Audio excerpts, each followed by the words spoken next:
말씀은 갈라디아서 5장의 말씀으로 육체의 일과 성령의 일이라는 제목으로 말씀 나누기를 원합니다.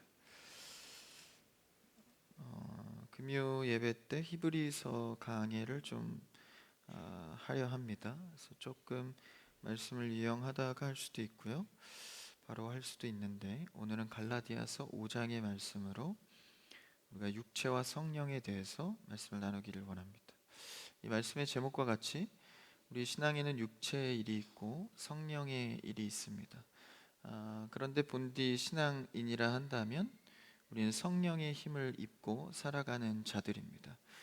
그런데 수많은 육체의 유혹과 또 우리 본성이 죄인이기 때문에 우리 안에 있는 수많은 갈등 속에 오늘 말씀을 통하여서 우리의 본질이 무엇인지를 깨닫게 되기를 원합니다. 오늘 첫 절 16절을 다시 한번 읽어볼까요? 오늘 5장 16절 같이 시작. 내가 이르노니 너희는 성령을 따라 행하라. 그리하면 육체의 욕심을 이루지 아니하리라. 5장 말씀에서 이제 16절의 한 문단의 시작으로 육체와 성령에 대해서 말하는데, 성령을 따라 행하라 라고 말씀하고 있습니다. 그리고 뒤에는 육체의 욕심을 이루지 않을 것이다. 그러니까 성령을 따라 행하면 육체의 욕심으로부터 이겨낼 수 있다라고 말하고 있습니다. 이제 우리가 흔히 성령이라고 생각한다면 어떤 신비한 체험이나 신비한 기적을 먼저 떠올리기 마련인데, 오늘 말씀에서 나오는 이 성령의 능력은 그런 것은 아닙니다. 물론 성령의 능력에는 신비하고 기적이 일어나는 것도 있지만 본연의 임무와 성령 하나님께서 우리에게 주시고자 하는 것은 그런 류가 아닙니다. 성령의 중요한 역할은 우리의 믿음을 세우는 것에 있습니다. 다시 말하면 우리가 하나님을 믿고 예수 그리스도를 우리의 구주로 믿을 수 있는 것은 성령 하나님의 전적인 역할이 있기 때문입니다. 그래서 성령과 이 육체의 개념 속에서 우리 이 성령 하나님을 의지하는 신앙으로 나아가야 합니다. 그러니까 우리가 믿는 것은 무엇이죠? 예수 그리스도를 믿는 것인데, 예수 그리스도를 정확히 믿고 알고 깨달아 심정적으로 그분이 받아들여지기 위해서는 우리의 지성이나 경험으로는 불가능하다라는 것이죠. 사실 성경만 봐도 그렇지 않습니까? 우리의 지혜나 지성으로 믿어지지 않는 영역들을 우리가 믿고 있는 이유는 무엇이죠? 내 안에 계신 성령님께서 믿음을 허락하셨기 때문입니다. 그러니까 예수 그리스도의 사역이, 그 의미가 우리의 것이 되는 것은 성령 하나님의 적용하심으로 말미암아 가능하다라는 것이죠. 이것은 일찍이 예수님께서 우리에게 알려주신 원리입니다. 그러니까 성령님을 통해서만 예수 그리스도를 믿을 수 있고, 예수 그리스도를 믿는 것이 우리의 구원이다라는 것이죠. 그러니까 우리가 지성적으로 믿는, 깨달음으로 믿는 예수 그리스도의 믿음은 진짜가 아니라 성령 하나님을 통해서만 믿을 수 있다라는 것입니다. 그러니까 기독교를 성경의 말씀이 흥미롭다고 해서 접근하는 것으로 믿는 것은 사실 우리가 하나님께서 주신 진짜 믿음이 아니다라는 것이죠. 그래서 성령 하나님은 신비한 도구가 되는 것이 아니라 우리의 믿음의 근본이 되신다라는 것입니다. 그랬을 때 오늘 말씀에서 말하는 이 육체와 성령, 이 육체는 성경에서 말하는 이 수많은 육체의 표현을 대표하고 있습니다. 그러니까 이 몸, 바디를 말하는 이 육이 아니라 육체의 본질적인 의미가 있다라는 것이죠. 우리 인류가 처음에 이 육체를 갖게 된 것은 언제입니까? 하나님께서 아담과 하와를 창조하셨을 때죠.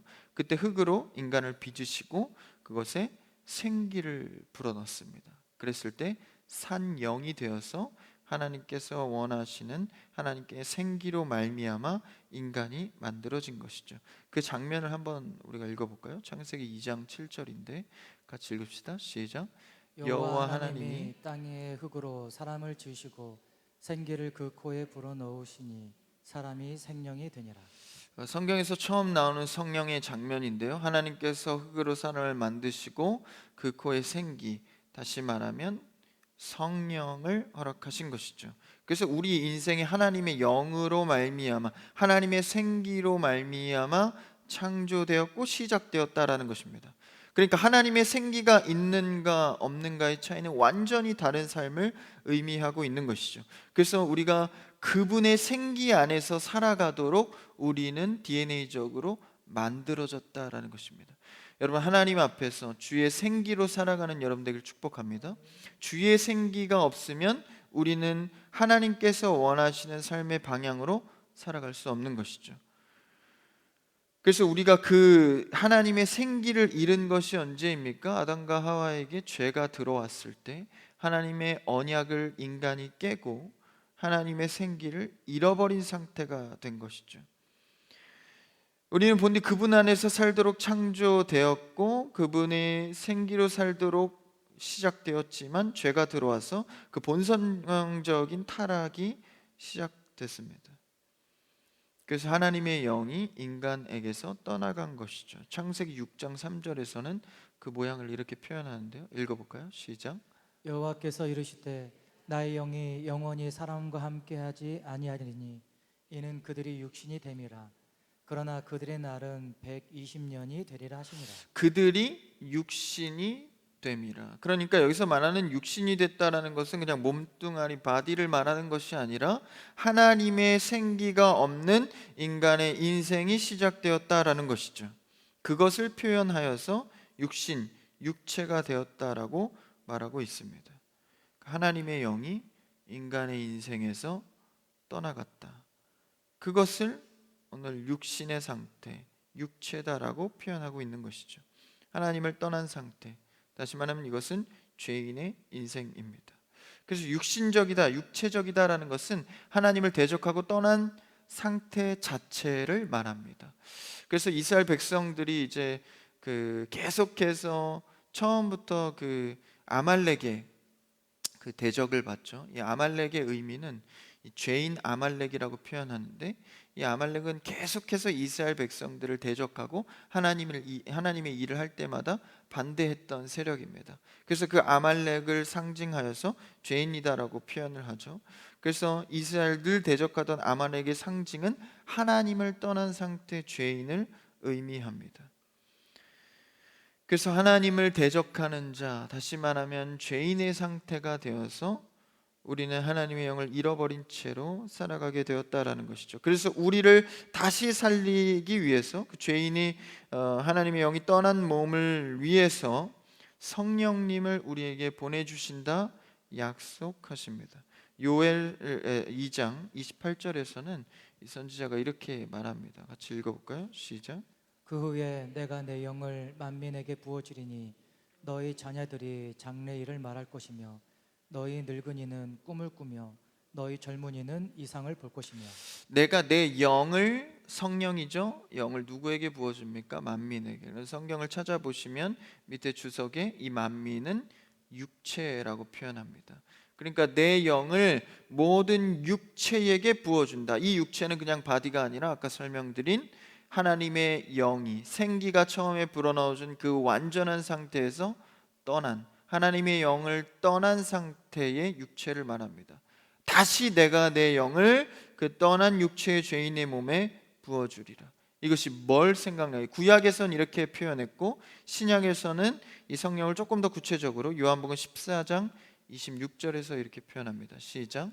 보혜사 곧 아버지께서 내 이름으로 보내실 성령, 그가 너희에게 모든 것을 가르치고 내가 너희에게 말한 모든 것을 생각나게 하리라. 요엘 선지자가 얘기했던 육체에게 부어질 그 성령은요, 결국 어떤 역할을 합니까? 너희에게 모든 것을 가르치고 내가 너희에게 말한 모든 것을 생각나게 하리라. 뭘 가르치시고 뭘 알리셨죠? 예수님께서 복음, 예수 그리스도의 진리를 말씀하셨습니다. 내가 3일 만에 죽고 살아났을 때 그 십자가의 보혈의 은혜로 너희를 구원할 것이다. 그것이 생각나게 하고 깨닫게 되고 심정적으로 예수님이 죽으시고 다시 사신 것이 나에게 뭐 그렇게 눈물 흘릴 일이겠습니까? 그런데 성령 하나님께서 감동과 감화를 주셔서 그게 어떤 의미인지를 내가 깨닫게 하시고 죄인의 이 아픔이 무엇인지를 알게 하셔서 그 앞에서 울고 통곡하고 회개할 수 있도록 가르치고 생각나게 하는 것, 이 생명을 우리에게 부어주신다라는 것입니다. 여러분, 이 밤 성령 하나님의 은혜를 충만히 누리는 여러분 되기를 축복합니다. 성령의 오심을 말씀하고 있는 것이죠. 그래서 구약에서도 신약에서도 계속해서 이 성령 하나님의 임재를 말해주고 있습니다. 그것을 통해서 예수를 알 수 있고 그것이 곧 우리의 구원이기 때문입니다. 근데 이제 세대주의자들이 구약에서는 하나님의 시대, 또 신약에서는 예수 그리스도의 시대, 그래서 그 이후로는 성령 시대라고 이렇게 나눠서 세대주의적으로 말하지만 그렇지 않습니다. 하나님, 예수님, 성령님은 늘 함께 계시고 함께 일하셨고, 구약이나 신약이나 지금 오늘 우리에게도 동일한 삼위일체 하나님의 은혜로 적용하고 계신 성령의 사역입니다. 그래서 예수 그리스도를 우리에게 가르치고 생각나게 하는 성령님의 역할을 말하고 있는 것이죠. 성령님의 특징이 여기서 하나 발견됩니다. 성령님께서는요, 자신의 주도적인 사역을 하거나 자신을 드러내는 사역을 하는 것이 아닙니다. 성령님은 철저하게 예수 그리스도를 알리는 사역을 하는 것이죠. 그랬을 때 성령님께서는 삼위일체 하나님으로서 본질에선 하나이지만 이 특성적으로 구별되시는 하나님이기 때문에 그 성령 하나님의 이 본질에서 같이 계시는 하나님으로 인식을 해야 합니다. 뭐 하나님께서 어떤 그런 전류가 흐르듯이 말이죠, 어떤 능력이 행해지는 게 성령이 아니라 성령 하나님이란 존재를 우리는 인식해야 합니다. 그분이 우리 안에 계셔서 예수 그리스도를 깨닫게 한다라는 것이죠. 그래서 이 성령 하나님은요, 철저하게 예수 그리스도를 알게 하고 드러내는 역할을 하기 때문에 그 특성 자체가 겸손입니다. 그러니까 예수 그리스도와 이 속성이 같은데, 예수님께서도 철저하게 성부 하나님의 뜻을 이루기 위해서 이 땅 가운데에서 자신을 드러내거나 자신의 마음대로 기적을 행하지 않죠. 모든 기적의 행위에는 하나님 아버지의 계획, 즉 복음을 품고 있습니다. 그렇기 때문에 예수님과 그리고 성령 하나님도 그의 특성은 겸손입니다. 드러내야 할 것을 드러내고 하나님의 뜻을 위해서 순종해 가는 것이죠. 그래서 우리에게 이 성령 하나님을 주셨을 때는 성령을 받은 자들은 그의 특성을 온전히 담게 되어 있습니다. 다시 말하면 겸손하게 된다는 것이죠.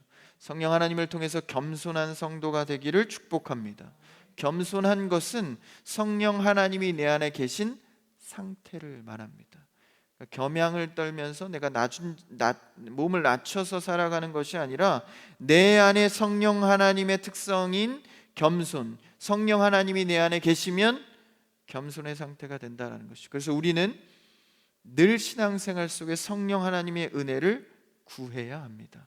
오늘 이 밤 성령 하나님의 은혜를 구하는 여러분들을 축복합니다. 그래서 나를 낮추고 주님을 바라볼 수 있는 눈이 깨어지기를 원하는 것이죠. 그래서 곧 진리의 말씀을 깨닫게 하시고, 성령 하나님이 들어와 내가 겸손해져야 나의 무지가 깨지고 나의 마음과 나의 눈이 낮아지고 새로운 성령 하나님의 지혜로 깨달을 수 있는 것이죠. 그러면 철저히 성경의 말씀과 오늘 전해지는 말씀도 성령을 의지하여 깨닫는 여러분 되기를 바랍니다. 그래서 여러분이 혼자 성경을 읽을 때도 기도할 때도 성령의 깨닫게 하심을 늘 구해야 합니다. 예배를 가능하면 5분 10분이라도 일찍 와야 하는 것은 먼저 성령 하나님 앞에 성령을 의지해서 예배를 드릴 수 있도록 준비함 위함입니다. 그래서 우리가 예배 드릴 때 또 기도할 때도 성령 하나님, 오늘도 내 귀를 열어주시고 마음을 열어주셔서 내 생각을 겸손하게 하시고 하나님의 음성을 듣게 하여 주시옵소서. 그러한 간절한 성령의 구함 속에서 말씀을 깨달을 수 있는 것이죠. 내가 피곤해서 안 들리는 게 아니고 지식이 부족해서 안 들리는 게 아니고 성령을 구하지 않음 때문입니다. 그래서요, 말씀을 읽고 깨닫는 것은요, 수많은 이런 고등 교육을 받고 좀 문법적으로 해석을 잘해서 깨닫는 것이 아닙니다. 우리가 성령을 깨닫는 유일한 비결은, 방법은 성령 하나님의 은혜를 구하는 것입니다.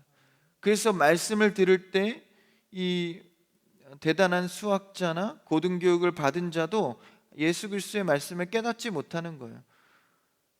그러나 지나가던 여인이 하나님의 말씀을 깨달을 수 있는 것은 성령 하나님의 은혜 때문입니다. 그래서 우리는 이 성경의 지식을 세상의 학문으로 받아들이는 것이 아니라 성령 하나님의 은혜로 쫓아가야 하는 것이죠. 신앙의 연륜의 문제도 아닙니다. 지적인 부족함도 문제가 아닙니다. 성령의 지혜가 있어야 말씀을 깨달을 수 있습니다.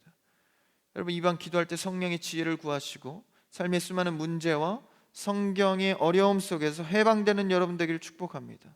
그래서 우리가 예배 시간에 간절히 구해야 할 것은 성령 하나님의 은혜입니다. 내주하셔서 내 잡념과 관심을 낮추시고 막아주시고 오직 하나님의 말씀에 집중할 수 있도록 말이죠. 이런 고백을 통해서 우리는 신앙이 자라가는 것입니다. 이렇게 성령님이 우리 가운데 오시는데 이제 신약 시대 때 공식적으로 성령님이 임하지 않습니까? 성령은 늘 계셨지만 공식적으로 언약된 성령이 이 땅에 오신 것은 예수 그리스도의 죽음 이후입니다. 그러니까 예수님께서 예언하시고 죽으신 다음에 오신다고 했기 때문에 예수님께서 죽으시고 부활하시고 승천하셔야 성령 하나님께서 오시는 것이죠. 말씀대로 오셔야 되기 때문입니다. 그래서 예수님께서 뭐라고 하셨죠? 이 중요한 장면인데 요한복음 20장 22절 한번 읽어볼까요? 시작. 이 말씀을 하시고 그들을 향하사 숨을 내쉬며 이르시되 성령을 받으라. 이게 성경에서 하나님의 숨은 루아흐, 이 숨은 두 번 등장합니다. 앞서 소개한 2장 7절에서 처음에 인간을 만들 때 생기를 주셔서 만드셨죠. 그리고 두 번째가 바로 예수님께서 부활하셔서 모여있는 제자들, 실망하고 있는 제자들에게 부활하셔서 나타나셔서 그들에게 숨을 내쉬면서 성령을 받으라 말씀하시죠. 이것은 십자가 이후에 하나님의 영이 떠나갔던 인간들에게 공식적으로 다시 나타나 성령을 주시는 재창조의 장면입니다. 예수 그리스도가 이제 그 구원을 십자가로 이루었으니 성령으로 성령을 받으라. 성령을 통하여서 너희가 이 예수 그리스도의 은혜를 누릴 수 있다. 예수님께서 선포해 주신 것이죠. 그래서 예수님께서 절대 절망적인 인생에 성령을 통해서 재창조하는 장면입니다. 그러니까 기독교는 타 종교와 같이 어떤 사람을 개선시키고 고쳐가며 증진시켜서 더 나은 사람이 되게 하는 종교가 아니라 고쳐도 개선 안 되는 죄인임을 깨닫게 하여서 성령 하나님이 아니고서는 살아갈 수 없는 것을 알게 하는 것입니다. 죄에 대해서는 누구나 그런 것이죠. 자유할 자가 없습니다. 그래서 십자가의 숨을 통하여서 십자가의 생기를 통하여서 아예 다른 사람으로 재창조하여서 하나님의 영으로만 살아갈 수 있도록 만드는 것입니다. 그것이 바로 성도입니다. 거룩하게 구별되어서 이제는 육신의 일이 아니라 성령의 일, 성령을 통하여서 살아갈 수 있는 자로 세워지는 것이죠. 교회 안에서는요, 육신적인 신자와 성령적인 신자 두 종류로 나눌 수 있습니다. 하나님의 영이 날 살게 하고 있는가? 날마다 주의 영이 날 이끌고 있는가? 여러분은 성령의 성도가 되기를 축복합니다. 그래서요, 믿음 생활은 유지하는 것이 매우 중요합니다. 그러니까 우리는 자꾸 한방 신앙을 생각해서 응답도 한방에, 뭐든지 한방에 해결돼서 좀 평안하게 안정을 누리고 싶어 하지만 신앙은 그런 것이 아닙니다. 믿음은 날마다 유지시켜내는 것입니다. 그러니까 믿음을 한 방에 받아서 그냥 이거면 됐다, 이제 앞으로 나는 내 마음대로 살아가도 내가 받은 믿음으로 살아가면 되겠다가 아니라 한 번의 확신은요, 그것으로 끝나는 것이 아닙니다.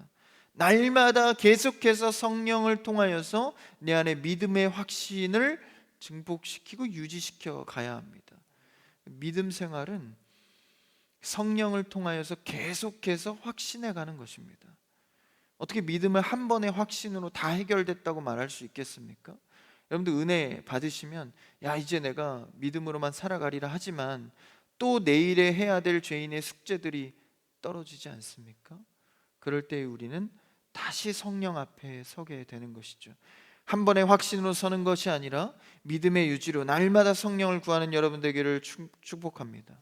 성령의 충만함을 받는 것이죠. 날마다 구하자라는 것입니다. 사도행전 1장 8절 유명한 말씀이죠. 이렇게 말하고 있지 않습니까? 읽어볼까요? 시작. 오직 성령이 너희에게 임하시면 너희가 권능을 받고 예루살렘과 온 유대와 사마리아와 땅끝까지 이르러 내 증인이 되리라 하시니라. 성령이 충만하여 권능을 받으면 뭐 된다는 거예요? 예수 그리스도의 증인이 되리다. 굉장히 겸손한 것이죠. 예수 그리스도의 증인이 되는 거예요. 그러면 우리도 성령을 받으면 당연히 겸손해지는 겁니다. 내가 없고 담대히 당당하게 주님만 전하는 삶, 그것이 성령의 힘입니다. 우리가 성령을 의지하여 살아간다는 것은 예수 그리스도만 드러내게 하는 매우 겸손한 상태를 말합니다.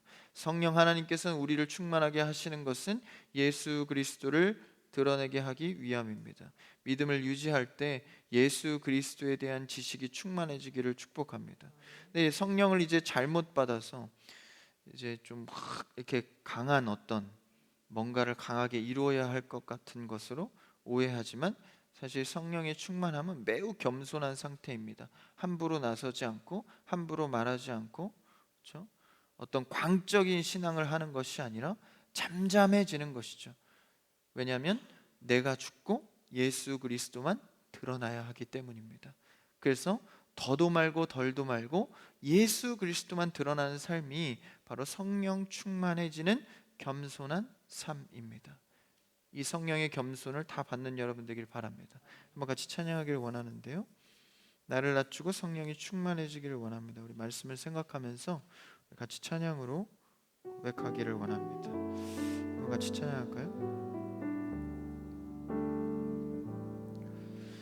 이제는 내가 없고 오직 예수님만 내 안에 살아계신 오직 예수님만 찬양하며 살리라 예배하며 살리라 내 안에 계시는 오직 예수님만 주님은 나의 아바 아버지 내 상한 영혼 만지시고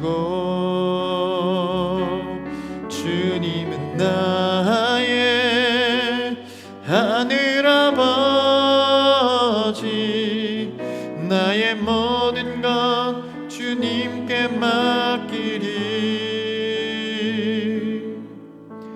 이제는 내가 없고 오직 예수님만 내 안에 살아계신 오직 예수님만 찬양하며 살리라 예배하며 살리라 내 안에 계시는 오직 예수님만 이제는 내가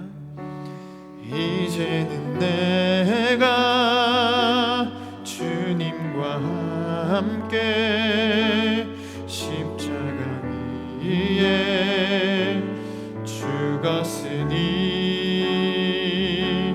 이제는 내가 산 건 아니요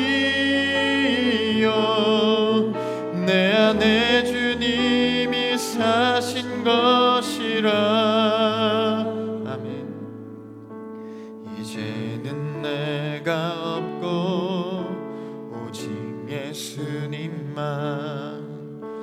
내 안에 살아계신 오직 예수님만 찬양하며 살리라 예배하며 살리라 내 안에 계신 오직 예수님만 아멘. 오직 예수 그리스도로 살아가는 여러분 되길 축복합니다. 내가 죽고 내가 없고 성령 하나님으로 예수 그리스도를 드러내는 삶이 되기를 원하는 것이죠. 그래서 우리는 성령 하나님의 일을 추구하는 성도로서 주 앞에 서야 합니다. 그럼 오늘 본문으로 돌아와서 말씀을 진행하여서 17절의 말씀을 좀 더 구체적으로 나아가 보죠. 17절 시작. 육체의 소욕은 성령을 거스르고 성령은 육체를 거스르나니 이 둘이 서로 대적함으로 너희가 원하는 것을 하지 못하게 하려 함이니라. 성령 하나님께서 새 생기, 새 재창조로 우리 안에 성령이 들어오면 이 육체의 소욕, 그러니까 육체의 소욕과 성령의 소욕이 있습니다. 성령도 추구하는 바가 있죠. 육체도 추구하는 바가 있습니다. 이것이 내 안에 성령이 들어올 때 서로 대적하게 된다라는 것이죠. 그래서 우리는 원래 육체의 본성으로만 살아가다가 하나님께서 약속하신 결국 그 성령이 임재하게 되면 내 안에서 그 두 영역이 대립하게 된다라는 것입니다. 그러니까 내가 내 주인으로 알고 살아가다가 원래의 주인인 성령 하나님께서 들어옴으로 공존이 불가능한 상태가 되는 것이죠. 그래서 그 속에 수많은 전쟁과 갈등이 계속되면서 부딪힘이 일어납니다. 그래서 내가 원하는 대로 살아가는 것, 세상의 자랑대로 그 가치대로 살아가는 것에서 이제는 달라지게 되는 것이죠. 내 안에서 성령 하나님께서 주시는 새 주인이 들어왔으니 자꾸 간섭하게 됩니다. 그리고 나아가서 내 죄인의 삶이 아파지기 시작하는 것이죠. 그것을 깨닫게 하셔서 예수 그리스도를 바라도록 하는 것입니다. 여러분, 성령의 새 주인을 내 자리에 모심으로 예수 그리스도를 바라는 삶이 되기를 축복합니다. 계속해서 삶의 시간에서 염두하시고 예수 그리스도를 통하여 사는 삶이 무엇인지를 고민해야 합니다. 그 성령 하나님께서 나를 계속 간섭하실 것이고 내 신앙 고백이 달라지게 고백하게 만든다라는 것이죠. 사도 바울도 그 성령 하나님을 통해서 다시 고백하게 된 것입니다. 로마서 7장에서 21절에서 23절까지 이렇게 말하는데 한번 읽어볼까요? 시작. 그러므로 내가 한 법을 깨달았노니 곧 선을 행하기 원하는 나에게 악이 함께 있는 것이로다. 내 속사람으로는 하나님의 법을 즐거워하되 내 지체 속에서 한 다른 법이 내 마음의 법과 싸워 내 지체 속에 있는 죄의 법으로 나를 사로잡는 것을 보는도다. 계속해서 사도 바울은 이제 깨닫게 되는 것이죠. 내 안에 성령이 들어와 그것이 싸우게 되고, 그래서 내가 이 죄로부터 하나님 앞에 죄인으로서 섰을 때 성령 하나님으로 통하여서 살아갈 수 있다는 것을 알게 된 것입니다. 그래서 24절에 뭐라고 고백합니까? 읽어볼까요? 시작. 오호라, 오호라 나는 공고한 사람이로다. 이 사망의 몸에서 누가 나를 건져내랴. 이 사망의 몸에서 이걸 깨닫게 된 것이죠. 성령 하나님을 통해서 나는 살아갈 수 없는 자다, 누가 나를 구원할 수 있겠습니까? 성령 하나님으로 그 구원의 대열에 예수 그리스도를 바라는 삶이 되기를 바랍니다. 그래서 오늘 본문에서 이것을 대적한다라고 표현하는 것이죠. 서로 대적하게 되는 것입니다. 그 구체적인 일은 무엇입니까? 한번 18절, 19절 읽어볼까요? 18절 시작. 너희가 만일 성령의 인도하시는 바가 되면 율법 아래에 있지 아니하리라. 육체의 일은 분명하니 곧 음행과 더러움과 호색과. 계속해서 이제 육체의 일을 19절 이후로 드러내고 있는데, 이제 육체의 일이라는 것은 뭐 육체의 욕망이라고 표현하지만 사실 그런 욕망적인 성적인 것만을 말하는 것이 아니라 19절 이후에 음행과 더러운 것과 호색과 우상숭배, 주술, 원수 맺는 것, 분쟁과 시기와 분냄과 당짓는 것, 분열함과 이단과 투기와 술취함, 방탕한, 이 모든 것들이 다 무엇입니까? 하나님 안에서 내가 육체의 일을 추구하는 것을 말합니다. 우리 안에 이러한 욕망이 누구나 다 있다라는 것이죠. 그래서 이런 넘치는 욕구, 인간이 나를 위해서 이기심으로 내가 채워야 할 욕구들에서 벗어날 수 있는 것은 성령의 내 안에 성령을 받아들이고 성령이 임재하여서 성령의 소욕이 내 안에 일어나는 것입니다. 그러니까 이러한 자들은 하나님의 나라, 그러니까 하나님과의 별개의 삶을 사는 것이죠. 우리가 육체의 일을 따라가는 삶이 무엇인지, 내가 새 주인이 성령 하나님을 받아들이고 살아가는지를 늘 점검해야 합니다. 성령께서 원하시는 것, 그러니까 성령의 소욕을 따라갈 때 맺어지는 열매에 대해서도 말하고 있는데 우리가 잘 아는 말씀이죠. 22절을 한번 읽어볼까요? 시작. 오직 성령의 열매는 사랑과 희락과 화평과 오래 참음과 자비와 양선과 충성과 온유와 절제니 이 같은 것을 금지할 법이 없느니라. 아무리 육체의 일과 욕망이 나를 둘러덮는다 할지라도 성령 하나님이 내 안에 들어오시면 그 성령 하나님의 순종으로 따라갈 때 이 열매들을 맺게 된다라는 것입니다. 그래서 우리의 넘치는 욕구와 이 이기심과 욕심을 제어할 수 있는 길은 우리 안에 있지 않습니다. 외부로부터, 믿음은 들음에서 나듯이 성령 하나님의 외부로부터 주신 은혜로 말미암아 우리가 이 욕구에서 벗어나 승리할 수 있는 것입니다. 그래서 그 성령이 지나치게 행하거나 과욕하게 행하는 것들을 절제하게 만드는 것이죠. 이런 육체의 소욕을 낮추는 일을 한다라는 것입니다. 그런데 우리가 잘 생각해 보면 이런 성도로서 살아갈 때 이런 과욕된 것, 나쁘게 흘러가는 일들은요 어느 정도 캐치할 수가 있습니다. 과해지면 내가 욕심이 크다 뭐 이런 것들을 생각하고 우리가 깨달을 수 있지만 실제 우리가 헷갈리는 것들 중에 하나는요 신앙생활하면서 이 선한 것에 욕심을 내는 일입니다. 선한 것은 욕심을 내야죠. 그런데요 주의 일도 내가 너무 과욕적으로 하면 그것이 또한 우상이 될 수 있습니다. 사도 바울도 하나님을 믿으면서 이 예수를 믿는 자들을 죽이려 하지 않았습니까? 그게 하나님의 일인 줄 아는 거예요. 이 과욕이 넘치고 자기 욕심이 커지다 보면 자기도 모르는 사이에 하나님과 반한 일을 할 수가 있습니다. 그러니까 하나님의 원하심이 무엇인지를 성령 하나님의 주의 깊게 말씀하심을 들어야 하는 것이죠. 말씀을 듣고 읽을 때마다 주의 깊게 보는 여러분 되기를 축복합니다. 이것이 너무 지나치다 보면 자의적인 해석을 통해 내 욕망인지도 모르고 내 욕망을 채워가는 신앙생활을 할 수 있다라는 것이죠. 바울이 힘써 하나님을 알고 하나님의 의를 행하려 했으나 그것은 예수 그리스도를 대적하는 일뿐이었습니다. 하나님의 일이라고 말하면서 내 의로, 내 자랑으로 가득 찬 일이 있을 수 있다라는 것이죠. 그래서 우리는 날마다 이 성령 하나님께서 이끄심을 주의 깊게 보아야 합니다. 그래서 철저하게 성령 하나님께서 우리 안에 계시면요 예수 그리스도를 드러내는 일만 하게 됩니다. 그러니까 우리 신앙생활 하면서도 주님을 위한 일이 무엇일까? 선교도 섬김도 봉사도 수많은 내가 교회 안에서 하는 많은 프로그램들도 예수 그리스도를 드러내고 있는가? 아니면 내 자랑과 내 욕심과 내가 하고 싶은 은사를 더 나타내게 하기 위함인가? 여러분 내가 성령을 통한 그리스도의 사역은요 더하지도 않고 덜하지도 않습니다. 오직 예수 그리스도만 드러나는 사역이 되어야 합니다. 그렇게 되지 않으면 육체의 일, 즉 욕심의 일이 될 수 있다라는 것이죠.